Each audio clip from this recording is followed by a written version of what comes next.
9 మందికి మనకు సీట్లు వచ్చినాయి. అదేవిధంగా 543 స్థానాలకి 270 రావాల్సినవి 60 మందే ఉన్నారు.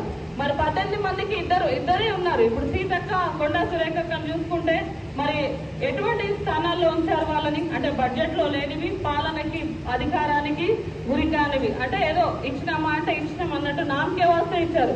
మరి దానివల్ల సంతోషిస్తున్నారా వాళ్ళు? అసలు నిజం చెప్పాలంటే సీతక్కకి సరి అయిందేనా? ఇప్పుడు మిగతా మంత్రులు, మిగతా ఎమ్మెల్యేలు, అధికారులు ఎంతమంది అయితే అంటే వీళ్ళు ఉన్నారో, రాజకీయ నాయకులు ఉన్నారో, వాళ్ళ 5 ఏళ్లు గడిచిపోతే 5 ఏళ్లు పోతే వాళ్ళ పదవి పోతే వాళ్ళు ఏడుంటో వాళ్ళకే తెలియదు. కానీ సీతక్క అట్లా కాదు కదా, కళ్ళ ముందర తను ఎప్పటి నుండో కష్టపడి ట్రైబల్ గురించి, మనుషులు, తన చుట్టూ ఉన్న జనాల గురించి నిలబడిన వ్యక్తి. అటువంటి వ్యక్తుల్ని గౌరవించాలి. ఇప్పుడు రాజకీయ నాయకులు ఎంతమంది మంచితనంగా ఉన్నారు, ఎంతమంది ప్రజల కొరకు నిలబడుతున్నారు, ఎంతమంది దోపిడీగాళ్ళు ఉన్నారో మనకందరికీ తెలిసిన విషయమే. అదంతా కాకుండా 50% ఉన్న ప్రజలు మరి 10% కూడా లేని ప్రజల మీద ఎందుకు గెలవలేకపోతున్నారంటే అది మన చేతగాంతనమే నిరూపణ అవుతుంది.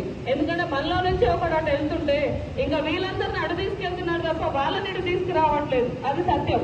అది గ్రహించుకొని మరి అందరం కూడా కలిసికట్టుగా పనిచేయాలి. ముఖ్యంగా మహిళల పట్ల మరి బీసీ వాళ్ళు ఏంటంటే upper middle, lower middle class ఫ్యామిలీలోనే బీసీలు ఎక్కువగా ఉంటున్నారు.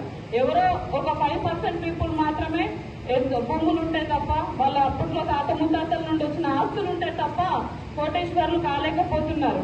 రేపటి రానున్న రోజుల్లో మరి 28, 29లో ఎలక్షన్స్ జరిగినప్పుడు మరి మహిళలను ఎన్నుకోవాలి. ఎన్నుకుంటారో ఎన్నుకోరో మరి అమలైంది చట్టం అయితే 33%